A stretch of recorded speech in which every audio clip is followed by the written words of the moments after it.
Ini ada dua pertanyaan dari apa namanya dari room chat. Pertanyaan yang pertama ini dari Mas Muhammad Murji.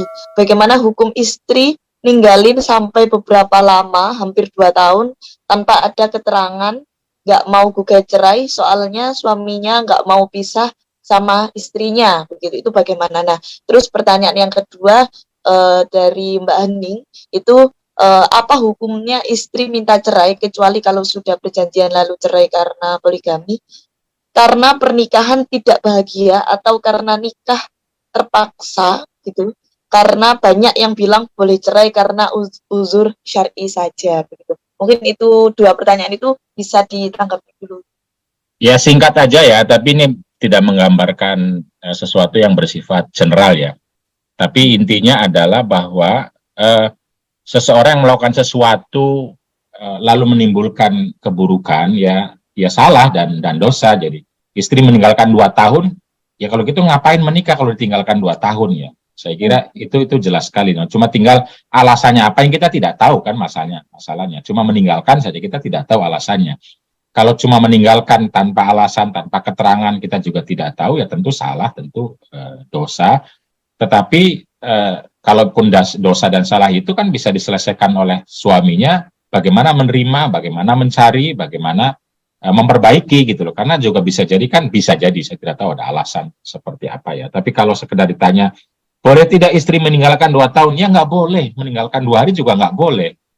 Relasi ya, tapi kan orang bisa jadi meninggalkannya itu ada sesuatu, kita tidak tahu. Atau sudah ngomong sama suaminya, tapi suaminya tidak siap, ya itu beda lagi. Tapi kalau relasi itu ditinggalkan tanpa kejelasan dan lain sebagainya, bukan jangankan mau suami mau istri ya tetap tidak boleh. Itu akan memperburuk ke relasi. Nah, terus yang kedua, sudah ada jelas-jelas tadi ya, tidak bahagia, itu kan alasan, justru itu udzur syar'i itu tuh.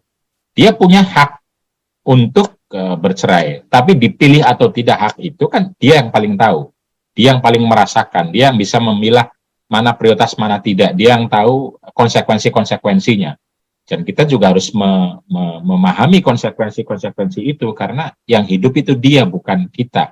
Kita nggak bisa seenaknya cerai saja, kita nggak bisa seenaknya teruskan saja, nggak bisa juga, karena dia yang harus betul-betul memahami, sehingga ya dia punya ruang gitu loh, ruang ketika mau diteruskan ya diperkuatnya seperti apa dengan berbagai resiko yang akan dialamin, dan ketika dia berpisah juga pasti ada resiko, ada konsekuensi yang juga dia harus tahu, harus sadar.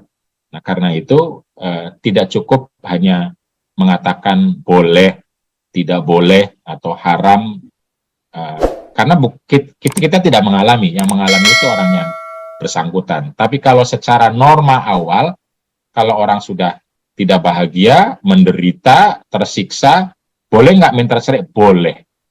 Tapi ini norma awal ya, norma awal. Hanya kalau ada orang bertanya langsung, ya harusnya didalamin dulu, karena bercerai itu punya resiko, sebagaimana terus juga punya resiko.